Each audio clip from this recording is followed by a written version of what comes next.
Turns out humanity was alone in the universe because they were way too early to the party. Now, billions of years later, aliens find a strange planet, Earth, and begin to unveil the secrets of the first intelligent species. The monument was smaller than Tarakar had expected. It was less than 10 meters in height, a simple laser-etched plaque in granite. In the first few years it had been built, when the remains of the first world had been discovered, there had been a rush of tourists to the site. The wonders of economics had, within a month, caused 100,000 orbiting viewing platforms to spring into existence around the dying white dwarf the first world still orbited. And tickets had been 10 times the annual worker's salary. The downside, he mused, to a truly galactic economy. The richest 1% were quadrillions in number. What had it been like back then?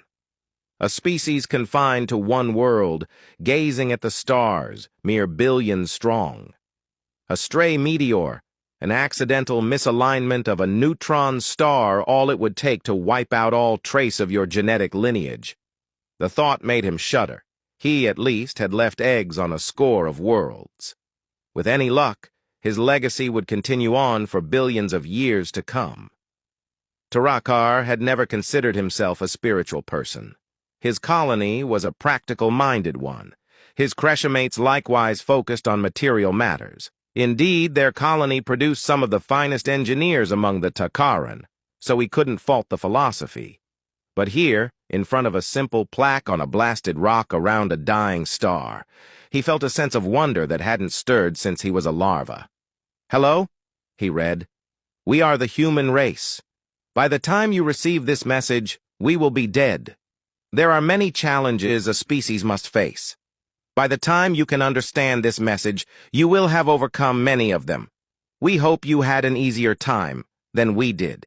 It was a famous passage from the middle of the Codex. The ancient message passed along through every intelligent species, a fitting inscription for this place, he decided.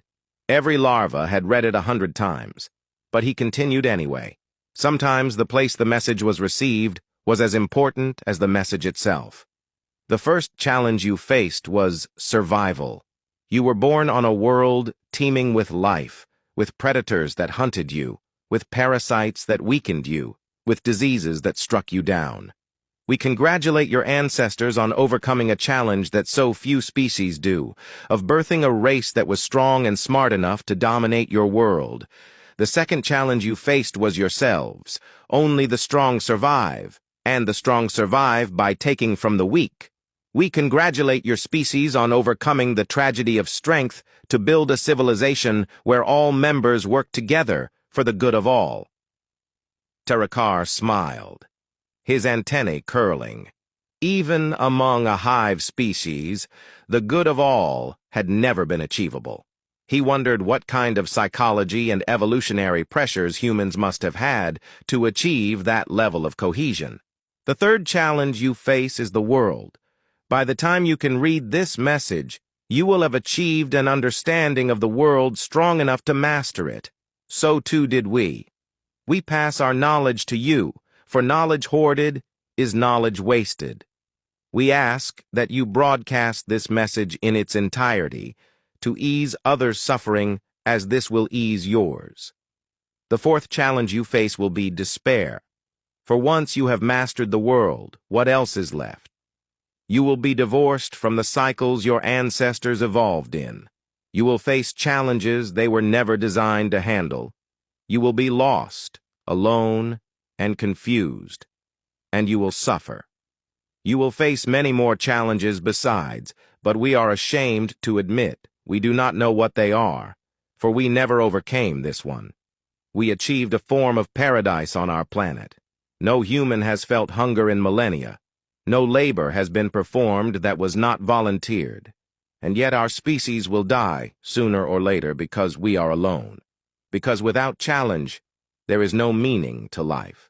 We, the authors of this message, call ourselves Arecibo, and we foretell our demise.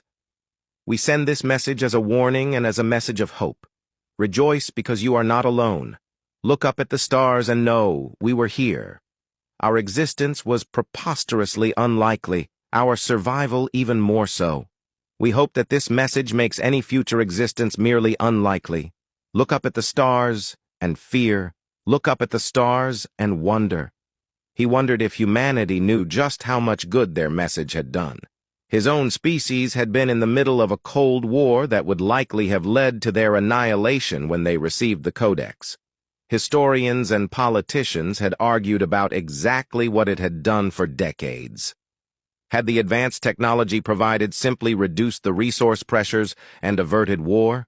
It certainly had reduced tensions, but hives had declared war over lesser things. Had the humans' message of hope truly touched the hearts of their ancestors? Some people found it inspiring, yet Tarakar had never been among them. The dead were dead, and their society had long since surpassed the humans. Yet all throughout the galaxy, species had received the Codex, and almost every species that did had survived. Tarakar looked up at the stars. He wondered how different they would have looked otherwise.